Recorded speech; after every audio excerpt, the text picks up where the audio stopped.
Hey everyone. അപ്പൊ നമ്മള് ഇന്നലത്തെ ക്ലാസ്സിന്റെ ബാക്കിയായിട്ടാണ് നമ്മൾ ഇന്നത്തെ സെക്ഷൻ നോക്കുന്നത്. അപ്പൊ നമ്മൾ ക്വസ്റ്റ്യൻ പേപ്പർ ഡിസ്കഷൻ നടത്തുമായിരുന്നു. അപ്പൊ അതിന്റെ കണ്ടിന്യൂഷൻ ആണ് ഇന്നത്തെ ക്ലാസ് വരുന്നത്. അപ്പൊ നിങ്ങൾ ഈ വീഡിയോ ആണ് ആദ്യം എടുത്തതെങ്കിൽ ഇതിന് തൊട്ട് മുന്നേ ഉള്ള വീഡിയോ കണ്ടതിന് ശേഷം മാത്രം നിങ്ങൾ ഈ വീഡിയോ കാണുക. അതിൻ്റെ അകത്ത് നമ്മൾ ഡീറ്റെയിൽ ആയിട്ട് എങ്ങനെയാണ് പഠിക്കേണ്ടത്, എത്ര അവേഴ്സ് കൊടുക്കണം, ഏതൊക്കെ രീതിയിലാണ് സിലബസ് നോക്കേണ്ടത് എന്നുള്ള എല്ലാ കാര്യങ്ങളും ഡീറ്റെയിൽ ആയിട്ട് ഇതിന് മുന്നത്തെ വീഡിയോയിൽ പറഞ്ഞതാണ്. അപ്പോൾ അത് കണ്ടതിന് ശേഷം മാത്രം നിങ്ങൾ ഈ വീഡിയോ കാണുക.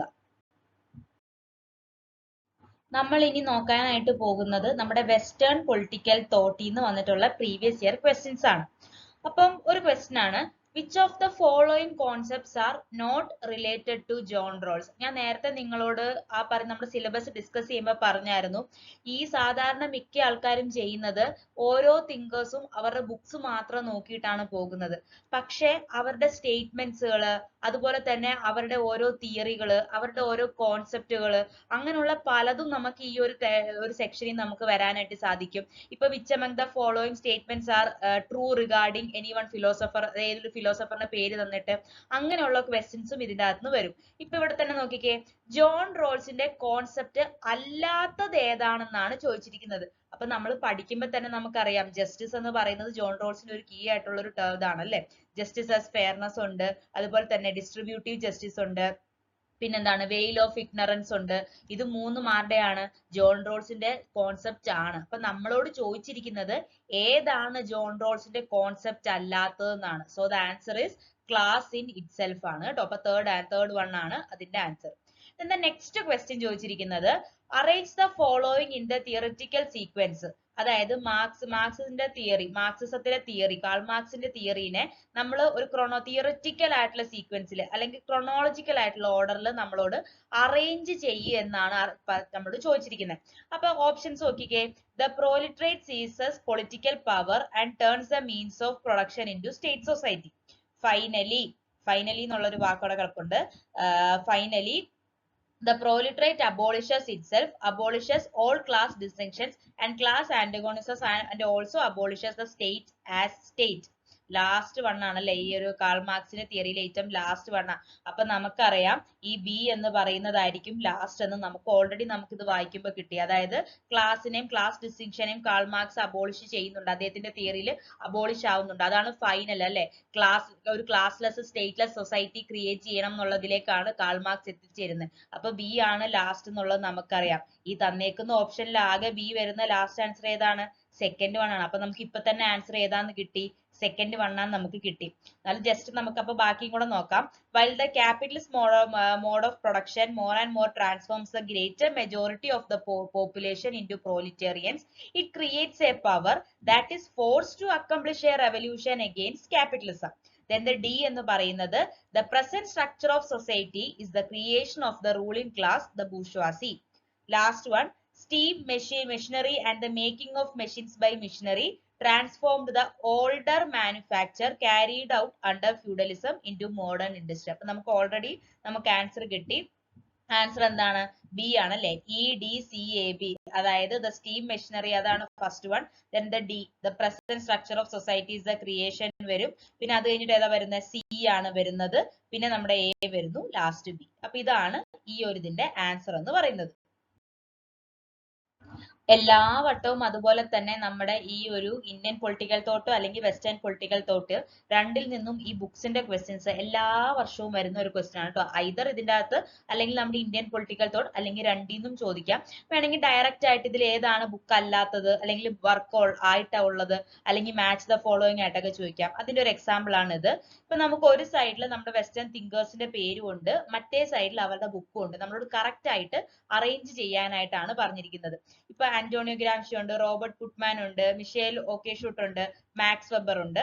അതുപോലെ തന്നെ ബുക്സ് ആണെങ്കിൽ on human conduct, prison notebooks, the Protestant ethics and spirit of capitalism, bowling alone, the collapse and revival of American community, ഇങ്ങനെ കിടക്കുന്നുണ്ട്. ഇതില് നമ്മൾ ആ ഒരു ഫസ്റ്റ് മൊഡ്യൂൾ നോക്കുമ്പോൾ തന്നെ, നമ്മുടെ ഫസ്റ്റ് യൂണിറ്റ് നോക്കുമ്പോൾ തന്നെ നമുക്ക് ഈ റോബർട്ട് പുട്ട്മാൻ എന്നുള്ള വ്യക്തി നമ്മളെ ഫസ്റ്റ് ഇതിൽ നമുക്ക് വന്നു പോകും. അപ്പൊ നമ്മൾ അവിടെ പഠിക്കും, ബൗളിംഗ് അലോൺ എന്നുള്ള ബുക്ക് റോബർട്ട് പുട്ട്മാന്റെ ആണ്, നമ്മൾ ഓൾറെഡി പഠിക്കും. അപ്പൊ അതുകൊണ്ട് തന്നെ B4 ആയിരിക്കും. അല്ലെങ്കിൽ മാക്സ് വെബറിന്റെ ബുക്ക്, അത് ഭയങ്കര മോസ്റ്റ് ഫേമസ് ആയിട്ടുള്ള ബുക്കാണ് മാക്സ് വെബറിന്റെ the Protestant ethics and spirit of capitalism എന്നുള്ളത് നമുക്ക് ഓൾറെഡി അറിയാവുന്നതാണ്. അപ്പൊ ഏകദേശം രണ്ടെണ്ണം അറിയാം. അല്ലെങ്കിൽ ഇപ്പൊ ഈ പറയുന്ന നമ്മുടെ അന്റോണിയോ ഗ്രാംഷിയുടേതാണ് പ്രിസൺ നോട്ട്ബുക്ക് എന്നുള്ളതും നമുക്ക് ഓൾറെഡി അറിയാവുന്ന കാര്യമാണ്. അപ്പൊ അത് വെച്ച് നോക്കുമ്പോൾ നോക്കിക്കേ, അന്റോണിയോ ഗ്രാംഷി എന്ന് പറയുന്ന പ്രിസൺ നോട്ട്ബുക്ക് ആണ്. അപ്പൊ A2 വരുന്നത് ഏതാണ്? തേർഡ് വൺ ആണ്. പിന്നെ B4 റോബർട്ട് പുട്ട്മാൻ, ഞാൻ നേരത്തെ പറഞ്ഞു ബൗളിംഗ് എലോൺ എന്നുള്ളത്. C1 ഹ്യൂമൻ കണ്ടക്ട്, മാക്സ് വെബറിന്റെ Protestant ethics and spirit of capitalism. ഇനി ഇവിടെ വേറൊരു രീതിയിൽ ക്വസ്റ്റ്യൻ ചോദിക്കാം. അതായത് ഇപ്പൊ റോബർട്ട് പുട്ട്മാന്റെ ബൗളിംഗ് എലോൺ ആണെന്ന് അങ്ങനെയുള്ള വാക്ക് മാത്രം നിങ്ങൾ പഠിച്ചിട്ടു.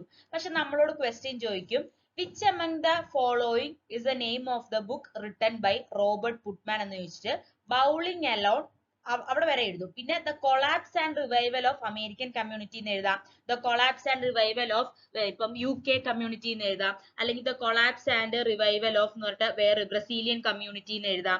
അങ്ങനെ സ്ഥലങ്ങൾ, അല്ലെങ്കിൽ കൊളാപ്സ് ആൻഡ് റിവൈവലിന് പകരം വേറൊരു പേര് കൊടുക്കുക.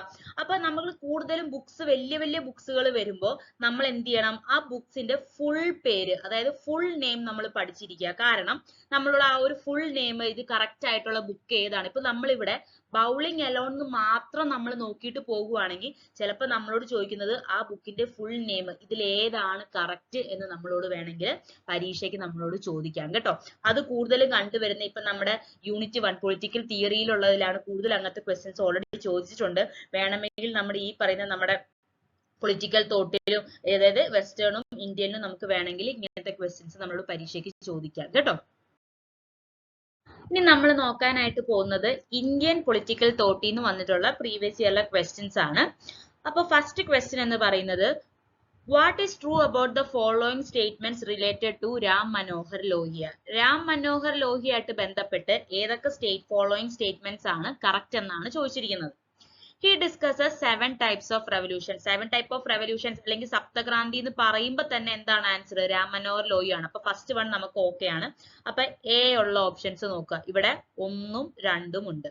He talks about partyless democracy. അതെന്താണ്? ഫോൾസ് ആണ്. അപ്പൊ തന്നെ നമുക്ക് ആൻസർ കിട്ടി. ഏതാണ്? ബി ഇല്ലാത്തത്. ആദ്യത്തെ രണ്ടെണ്ണത്തിൽ ബി ഇല്ലാത്തത് സെക്കൻഡ് വൺ ആണ്. A, C and D. നമുക്ക് ബാക്കിയും കൂടെ നോക്കാം. He is the author of aspects of socialist policy. Yes, he is the author. Correct ആണ്. He did not give the concept of 4-pillar state. 4-pillar state കൊടുത്ത ആളാണ് രാം മനോഹർ ലോഹിയ. പക്ഷെ he did not give എന്നാണ് പറഞ്ഞിരിക്കുന്നത്. He said that the history of the growth of freedom is the history of the perfection of human relationship. അതായത് അത് answer ആണ്. അപ്പൊ നമ്മുടെ ആൻസർ എന്ന് പറയുന്നത് A, C and E ആണ് answer. Next question. According to Manu, which of the following is not the foundation of diplomacy and statecraft? അതായത് എപ്പോഴും മിക്കവാറും ചോദിക്കുന്ന ഒരു ടൈപ്പ് ഓഫ് ക്വസ്റ്റ്യൻ ആണ് ഇതെന്ന് പറയുന്നത്. ഇതിൽ ഏതാണ് ഫൗണ്ടേഷൻ ഓഫ് ഡിപ്ലോമസി അല്ലാത്തത് എന്നാണ് ചോദിച്ചിരിക്കുന്നത്. ഹോസ്റ്റിലിറ്റി ഉണ്ട്, ന്യൂട്രാലിറ്റി ഉണ്ട്, സബോർഡിനേറ്റ് അലയൻസ് ഉണ്ട്, കോൺട്രാക്ട്. അപ്പൊ നമ്മുടെ ആൻസർ ഏതാണ്? കോൺട്രാക്ട് ആണ്. കോൺട്രാക്ട് ഒരിക്കലും ഡിപ്ലോമസി ആൻഡ് സ്റ്റേറ്റ് ക്രാഫ്റ്റിൽ മനു പറയുന്നില്ല. സോ ദ ആൻസർ എന്ന് പറയുന്നത് ഏതാണ്? ഫോർത്ത് വൺ, അതായത് കോൺട്രാക്ട് ആണ്. നമ്മൾ അടുത്തതായിട്ട് നോക്കാനായിട്ട് പോകുന്നത്, നമ്മൾ ജസ്റ്റ് ഇതെല്ലാ വട്ടത്തെ എക്സാമിന്, ഇപ്പൊ നെറ്റിനായാലും സെറ്റിനായാലും ഒക്കെ എപ്പോഴും ചോദിക്കുന്ന ഒരു ചോദ്യമാണ്. നമുക്ക് ഈ പറയുന്ന നമ്മുടെ തിങ്കേഴ്സ് സ്റ്റാർട്ട് ചെയ്തിട്ടുള്ള അവരുടെ ഓർഗനൈസേഷൻസും ചോദിക്കും. അത് ആര് സ്റ്റാർട്ട് ചെയ്തതാന്ന് വേണമെങ്കിൽ ചോദിക്കാം. അല്ലെങ്കിൽ മാച്ച് ദ ഫോളോയിങ് ആയിട്ട്, ഇപ്പൊ ശാരദാ സദൻ, രാമകൃഷ്ണ മിഷൻ, അഭിനവ് ഭാരത് സൊസൈറ്റി തന്നിട്ട് ഇപ്പുറത്തെ സൈഡിൽ വേണമെങ്കിൽ നമ്മളോട് ആ ഒരു സ്റ്റാർട്ട് ചെയ്ത വ്യക്തികളെ തന്നിട്ട് മാച്ച് ദ ഫോളോയിങ് ചോദിക്കാം. അല്ലെങ്കിൽ പിന്നെ കാണുന്നത് ഇത് ക്രൊണോളജിക്കലി അറേഞ്ച് ചെയ്യാൻ വേണ്ടിയിട്ട് നമ്മളോട് ചോദിക്കും. ഇപ്പൊ ഇവിടെ തന്നെ നോക്കിക്കേ, ഇപ്പൊ നമുക്കറിയാം ശാരദാ സദൻ പണ്ഡിറ്റ് രമാബായിന്റെ നമ്മൾ പഠിക്കും. പിന്നെ രാമകൃഷ്ണ മിഷൻ വിവേകാനന്ദന്റെ ആണെന്നുള്ളത് നമ്മൾ പഠിക്കും. പക്ഷെ ഇവിടെ നമ്മൾ നോക്കേണ്ട ഒരു കാര്യം, ഈ ഒരു ഓർഡറും കൂടെ നോക്കണം. ഇപ്പൊ ഇതിന്റെ അകത്ത് ഫസ്റ്റ് സ്റ്റാർട്ട് ചെയ്തത് ശാരദാ സദൻ ആണ്. പിന്നെ രാമകൃഷ്ണ മിഷൻ വന്നു 1897. പിന്നെ അഭിനവ് ഭാരത് സൊസൈറ്റി സവർക്കർ 1904 സ്റ്റാർട്ട് ചെയ്തു. പിന്നെ ടോൾസ്റ്റോയ് ഫാം 1910 ഗാന്ധിജി സ്റ്റാർട്ട് ചെയ്തു. ബഹിഷ്കൃത ഹിതകരണി സഭ എന്നുള്ളത് അംബേദ്കർ 1934 സ്റ്റാർട്ട് ചെയ്തു. അപ്പം ഇതൊക്കെ ആര് സ്റ്റാർട്ട് ചെയ്തതാണെന്നുള്ളത് നമുക്ക് അറിയാൻ പറ്റും. പക്ഷെ നമ്മൾ ആ ഡേറ്റും കൂടെ, ഇതൊരു വേണമെങ്കിൽ ക്രൊണോളജിക്കൽ ഓർഡറിലൊക്കെ നമ്മളോട് എന്ത് ചെയ്യും? എക്സാമിന് ചോദിക്കും. ഇത് ഞാനിവിടെ ഇൻക്ലൂഡ് ചെയ്യാനായിട്ട് കാരണം നിങ്ങൾക്ക് ഇതൊരു ഏകദേശം ഒരു ഐഡിയ കിട്ടാനാണ്, എങ്ങനെയാണ് ഇത് പഠിക്കേണ്ടതെന്നുള്ള ഒരു ഐഡിയക്ക് വേണ്ടിയിട്ടാണ് ഞാൻ ഈ ഒരു ഭാഗം ഇവിടെ ഇൻക്ലൂഡ് ചെയ്തത്. ഇനി നമുക്ക് ബാക്ക് ടു നമ്മുടെ പ്രീവിയസ് ക്വസ്റ്റ്യൻസ് നമുക്ക് നോക്കാം. പിന്നെയും മനുവിന്റെ സ്റ്റേറ്റ് പൊളിറ്റിനെ കുറിച്ചിട്ടൊരു ക്വസ്റ്റ്യൻ ഉണ്ടായിരുന്നു. Who has stated that religion is the real criterion of Manu state polity? മനുവിന്റെ സ്റ്റേറ്റ് പൊളിറ്റിയിലെ റിയൽ ക്രൈറ്റീരിയ അല്ലെങ്കിൽ ക്രൈറ്റീരിയൻ എന്ന് പറയുന്ന റിലീജിയൻ ആണെന്ന് പറഞ്ഞ വ്യക്തി ആരാണെന്നാണ് ചോദിച്ചിരിക്കുന്നത് കേട്ടോ. അപ്പൊ ഇതിന്റെ അകത്ത് വന്നിരിക്കുന്നത് നളിനി സിൻഹയുണ്ട്, സത്യമിത്രയുണ്ട്, മഹേന്ദ്രയുണ്ട്, ഹിമാൻഷു റോയ് ഒക്കെ ഉണ്ട്. അപ്പൊ ഇതിന്റെ ആൻസർ എന്ന് പറയുന്നത് സത്യമിത്ര ദുബെയാണ്. അപ്പൊ നമ്മള് ഈ പറയുന്ന ഓരോ തിങ്കേഴ്സിന്റെ കോഡ്സ് പഠിക്കുന്നതിന്റെ കൂടെ തന്നെ അവരെ കുറിച്ച് അല്ലെങ്കിൽ ആ തിങ്കേഴ്സിന്റെ തിയറിനെ കുറിച്ച് അല്ലെങ്കിൽ ആ തിങ്കേഴ്സിനെ കുറിച്ച് വേറെ വ്യക്തികൾ എന്തൊക്കെ പഠിച്ചിട്ടുണ്ട് എന്നുള്ള കാര്യങ്ങളും നമ്മൾ എന്ത് ചെയ്യണം, നോക്കണം എന്നാണ് ഇത് ഈ ഒരു ക്വസ്റ്റ്യൻ കൊണ്ട് നമുക്ക് മനസ്സിലാക്കേണ്ടത്. അതേപോലെ തന്നെ ഇന്ത്യൻ പൊളിറ്റിക്കൽ തോട്ടുമായിട്ട് ബന്ധപ്പെട്ട് നെക്സ്റ്റ് ഒരു ക്വസ്റ്റ്യൻ എന്ന് പറയുന്നത് which of the following thinker is associated with syncretism? അത് നമുക്ക് ഓഫ് കോഴ്സ് ഡയറക്റ്റ് ക്വസ്റ്റ്യൻ ആണ്, നമുക്കറിയാവുന്ന ആൻസർ ആണ്. Kabir is the answer. Then the next question ഇവിടെ നിന്ന് ചോദിച്ചിരിക്കുന്നത് find out the books written by Mahatma Gandhi. അതായത് നമുക്ക് ഡയറക്റ്റ് ക്വസ്റ്റ്യൻ ആണ്. ഗാന്ധിജി എഴുതിയിട്ടുള്ള ബുക്സ് ഈ തന്നിരിക്കുന്നതിൽ ഏതാണെന്നാണ് നമ്മളോട് ചോദിച്ചിരിക്കുന്നത്.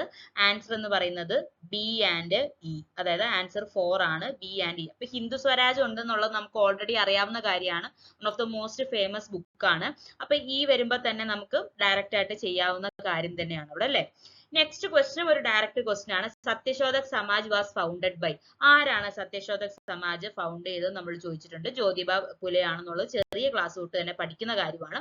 അപ്പൊ അങ്ങനെ ഒരു ഡയറക്റ്റ് ക്വസ്റ്റ്യൻ നമ്മളോട് ചോദിച്ചിട്ടുണ്ട്. നെക്സ്റ്റ് ക്വസ്റ്റ്യൻ എന്ന് പറയുന്നത് who among the following has started the self respect movement as part of social reform? self respect movement എന്ന് പറയുമ്പോൾ തന്നെ നമുക്ക് ആൻസർ നമുക്ക് ഗസ് ചെയ്യാവുന്ന നമുക്ക് അറിയാവുന്ന ആൻസർ തന്നെയാണ് EV രാമസ്വാമി നായകർ അല്ലെ, most commonly known as Periyar. അപ്പൊ പെരിയാർ ആണ് സെൽഫ് റെസ്പെക്ട് മൂവ്മെന്റ് എന്നുള്ളത് നമുക്ക് അറിയാവുന്ന ക്വസ്റ്റ്യൻ. എഗെയിൻ സി നമുക്ക് ബുക്സ് ചോദിച്ചിട്ടുണ്ട്, ബുക്സിന്റെ പേരും തന്നിട്ടുണ്ട്, റൈറ്റേഴ്സും തന്നിട്ടുണ്ട്, നമ്മളോട് അറേഞ്ച് ചെയ്യാനായിട്ട് തന്നിരിക്കുന്നത്. A plea for reconstruction of Indian polity, India of my dreams, the Indian war of independence 1857, Marx Gandhi and socialism എന്നുള്ളത്. അപ്പൊ ഇതിന്റെ അകത്ത് നമുക്ക് പെട്ടെന്ന് അറിയാവുന്ന book India of my dreams നമുക്കറിയാം, ഗാന്ധിജിയാണ്. ഇതെല്ലാം അറിയാവുന്ന ക്വസ്റ്റ്യൻസ് തന്നെയാണ്. നമ്മളിപ്പോ ഓരോ വ്യക്തികളെ പഠിക്കുമ്പോൾ നമ്മൾ ഡീറ്റെയിൽ ആയിട്ട് നോക്കുന്ന കാര്യമാണ്. എന്നാലും ഇന്ത്യ ഓഫ് മൈ ഡ്രീംസ് എന്നുള്ളത് നോർമലി എല്ലാവർക്കും അറിയാവുന്ന കാര്യമാണ്, ഗാന്ധിജിയാണെന്ന് അറിയാം. അപ്പൊ B3 വരുന്നത് നമുക്ക് 2 എണ്ണം ഉണ്ട്. പിന്നെ അതേപോലെ തന്നെ നമുക്ക് ഇന്ത്യൻ വാർ ഓഫ് ഇൻഡിപെൻഡൻസ് ഉള്ള സവർക്കറിന്റെ ആണെന്ന് അറിയാം, C1. അപ്പൊ നമ്മുടെ സെക്കൻഡ് വൺ ആണ് ആൻസർ വരുന്നത്. പിന്നെ A4 ആവും. A plea for reconstruction of Indian polity എന്നുള്ള ജയപ്രകാശ് നാരായൺ JP യുടെ ആയിരിക്കും. അതേപോലെ തന്നെ D2 marks Gandhi and socialism എന്നുള്ളത് രാം മനോഹർ ലോഹ്യ. അപ്പം ഈ ബുക്സ് ഇതിപ്പോ ഒരു വർഷത്തിന്റെ ക്വസ്റ്റ്യൻ പേപ്പർ ആണ് നമ്മളിപ്പോ ഡിസ്കസ് ചെയ്തുകൊണ്ടിരിക്കുന്നത് കേട്ടോ. അപ്പൊ കണ്ടോ, ഇതിന്റെ അകത്ത് ഏറ്റവും കൂടുതൽ ഇങ്ങനെ ഈ പറയുന്ന ബുക്സും അതുപോലെ തന്നെ നമ്മുടെ റൈറ്റേഴ്സ് ഈ ഇന്ത്യൻ പൊളിറ്റിക്കൽ തോട്ടിൽ നിന്നാണ് ഈ ഒരു വർഷത്തെ വന്നിരിക്കുന്നത്. വേണമെങ്കിൽ നമ്മളോട് വെസ്റ്റേൺ പൊളിറ്റിക്കൽ തോട്ടിൽ നിന്ന് ചോദിക്കാം. അങ്ങനെ എന്തായാലും ബുക്സും ഇതേപോലുള്ള കാര്യങ്ങൾ നമുക്ക് ഡീറ്റെയിൽ ആയിട്ട് നമുക്ക് കൂടുതൽ അറിയേണ്ടതായിട്ടുണ്ട്. അപ്പൊ ഇങ്ങനത്തെ ക്വസ്റ്റ്യൻസ് ഒക്കെ എപ്പോഴും നമ്മുടെ നെറ്റിനും അതേപോലെ തന്നെ സെറ്റിനും ചോദിക്കാറുള്ള ക്വസ്റ്റ്യൻസ് ആണ്. Then the next question എന്ന് പറയുന്ന assertion and reason ആണ്. ഇതില്ലാത്ത ഒരു നെറ്റിന്റെ പേപ്പർ പോലും നമുക്ക് കാണാനായിട്ട് സാധിക്കില്ല. അപ്പൊ നമുക്ക് ഇവിടെ ചോദിച്ചിരിക്കുന്ന ഗാന്ധിജി ആയിട്ട് ബന്ധപ്പെട്ട ഒരു അസേർഷനും റീസണും ആണ്. അപ്പൊ അസേർഷൻ എന്ന് പറയുന്നത് ahimsa was complementary to Gandhi's model of conflict resolution that was certainly the most original and creative model of social change and political action. അതിന് അവർ പറഞ്ഞിരിക്കുന്ന reason this was a theory of politics that gradually became the dominant ideology of a national political movement in which Gandhi reigned supreme. അപ്പൊ നമുക്ക് ആദ്യം നമ്മളിങ്ങനെ assertion reason പോലത്തുള്ള question വരുമ്പോൾ നമ്മൾ സ്റ്റേറ്റ്മെന്റുകൾ കറക്റ്റ് ആണോ നമ്മൾ നോക്കണം. ഇപ്പൊ ഇവിടെ ഫസ്റ്റ് സ്റ്റേറ്റ്മെന്റും കറക്റ്റാ, സെക്കൻഡ് സ്റ്റേറ്റ്മെന്റും കറക്റ്റാ. അപ്പൊ നമുക്ക് മനസ്സിലായി ആദ്യത്തെ രണ്ടെണ്ണത്തിൽ ഏതോ ഒന്നാണ് നമ്മുടെ ആൻസർ. എന്തായാലും 3ഉം 4ഉം അല്ല എന്നുള്ളത് മനസ്സിലായി. അതേസമയം ഇൻ കേസ് ഇപ്പൊ നമുക്കറിയാം, ഇപ്പൊ ഏതെങ്കിലും ഒരു രണ്ട് അസേർഷനും റീസണും തന്ന റീസൺ തെറ്റാണെങ്കിൽ നമുക്ക് എലിമിനേഷൻ മെത്തേഡ് ഇവിടെ ചെയ്യാൻ പറ്റും. അപ്പൊ ഈ ഒരു കോണ്ടെക്സ്റ്റില് എലിമിനേഷൻ മെത്തേഡ് നമുക്ക് 3ഉം 4ഉം കളയും. പിന്നെ നമ്മൾ ഈ ഒരു അസേർഷൻ വായിച്ചു നോക്കുക, എന്നിട്ട് അതിന്റെ റീസൺ ആണോ സെക്കൻഡ് വൺ നോക്കുമ്പോ യെസ് ഇവിടെ അതിന്റെ റീസൺ ആണ്. അപ്പൊ നമ്മുടെ ആൻസർ എന്ന് പറയുന്നത് ഫസ്റ്റ് വൺ ആണ്. Both A and R are correct and R is the correct explanation of A. Then the next one എന്ന് പറയുന്നത് പൊളിറ്റിക്കൽ ഇൻസ്റ്റിറ്റ്യൂഷൻസ് ഇൻ ഇന്ത്യ ആണ്. നമ്മുടെ കോൺസ്റ്റിറ്റ്യൂഷൻ ആയിട്ട് ബന്ധപ്പെട്ട് വന്നിരിക്കുന്ന ക്വസ്റ്റ്യൻസ് ആണ്.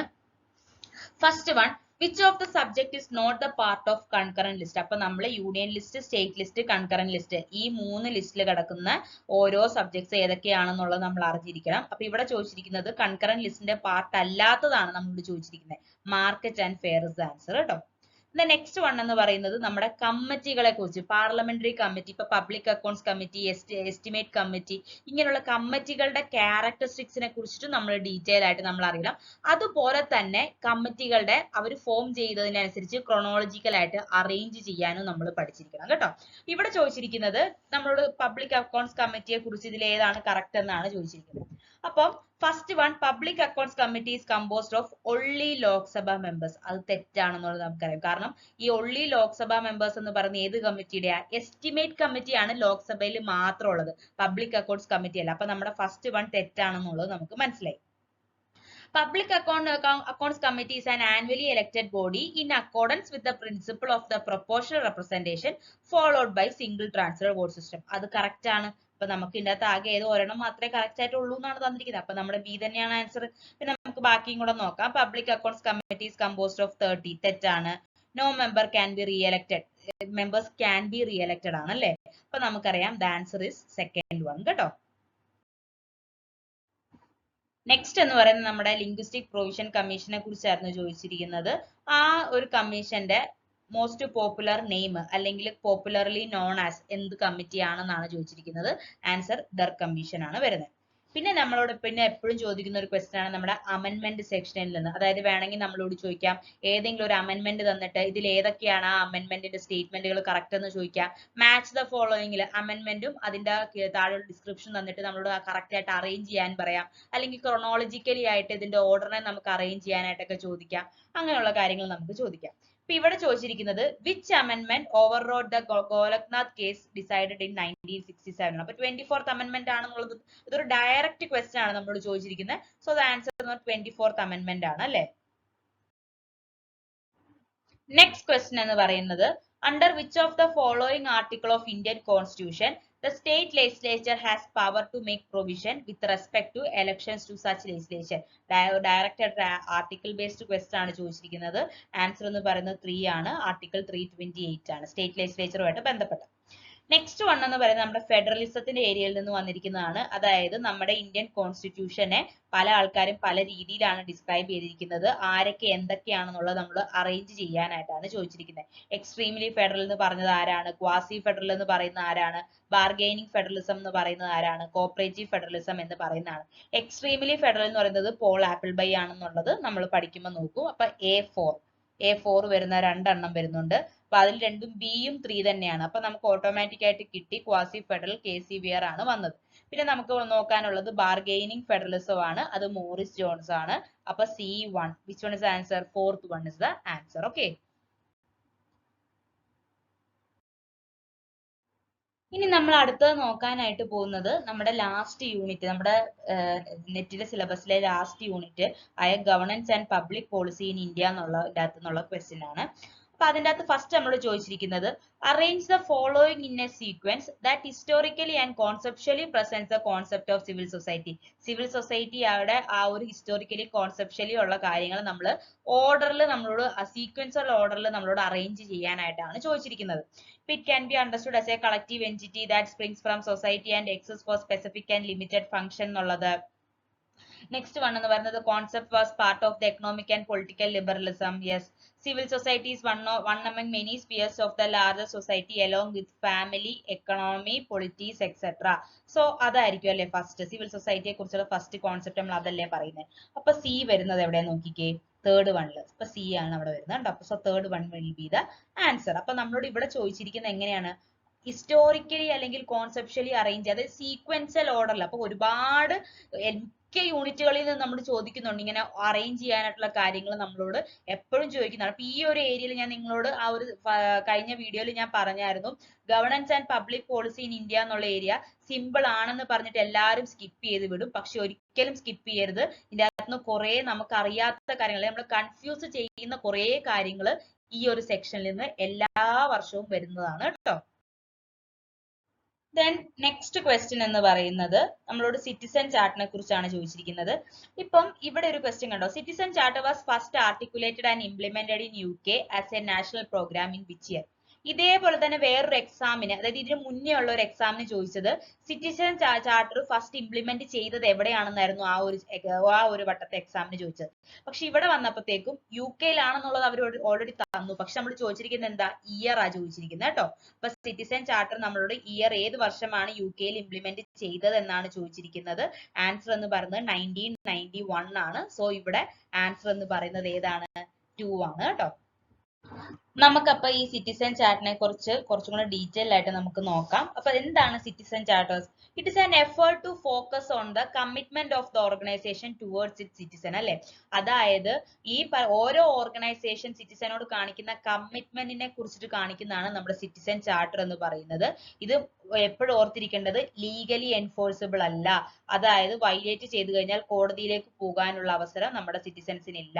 ഇപ്പൊ നമ്മൾ നേരത്തെ പറഞ്ഞ ഒരു കാര്യം, the concept was first articulated and implemented in United Kingdom by Conservative government of John Major 1991-ലാണ്. അപ്പം ഈ 1991 എന്നുള്ളതും UK എന്നുള്ളതും ഓൾറെഡി ചോദിച്ചു കഴിഞ്ഞു. വേണമെങ്കിൽ ഇനി നമ്മളോട് ജോൺ മേജറിനെ കുറിച്ച് നമ്മളോട് ചോദിക്കാം.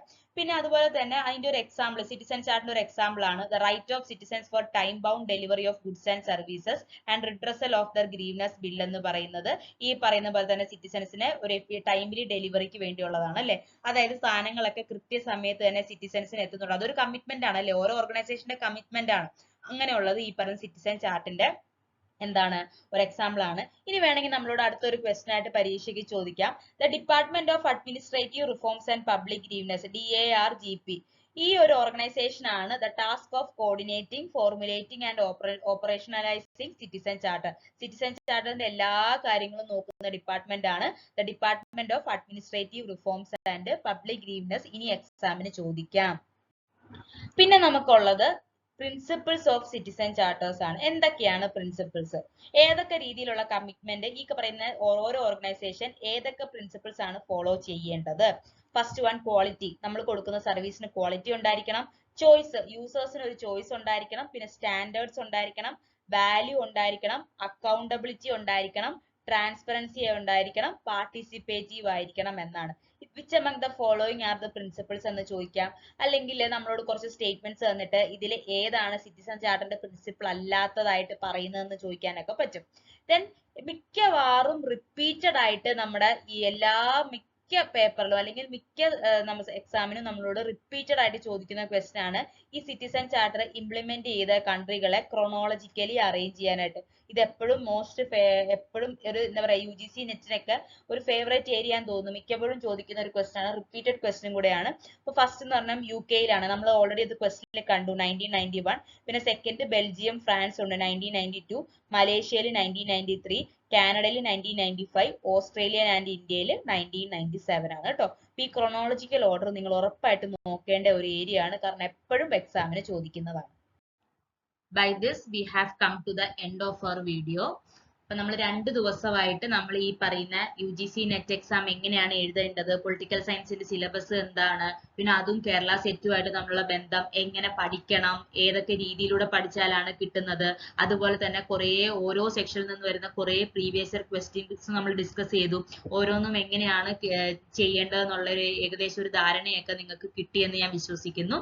ഇനി നെക്സ്റ്റ് വരുന്ന ഓരോ വീഡിയോയിലും നമുക്ക് ഓരോ ടോപ്പിക്കിനെ കുറിച്ച് ഡീറ്റെയിൽ ആയിട്ട്, ഓരോ യൂണിറ്റിലെ ഓരോ ടോപ്പിക്കിനെ ഡീറ്റെയിൽ ആയിട്ട് നമുക്ക് നോക്കാം. അപ്പൊ നിങ്ങൾ ഇത് കേട്ടു പോകുമ്പോൾ തന്നെ നിങ്ങളൊരു നോട്ട്ബുക്ക് എടുക്കുക, എന്നിട്ട് നിങ്ങളെ പോയിന്റ്സ് ആയിട്ട് നിങ്ങൾ എഴുതി പോവുക. അങ്ങനെ നിങ്ങളും സിസ്റ്റമാറ്റിക് രീതിയിൽ നിങ്ങൾ പഠിക്കുവാണെങ്കിൽ ഉറപ്പായിട്ടും നമുക്ക് ഈ പറയുന്ന UGC നെറ്റും അതുപോലെ തന്നെ കേരള സെറ്റ് പൊളിറ്റിക്കൽ സയൻസും നിങ്ങൾക്ക് ക്രാക്ക് ചെയ്യാനായിട്ട് സാധിക്കുന്നതാണ്.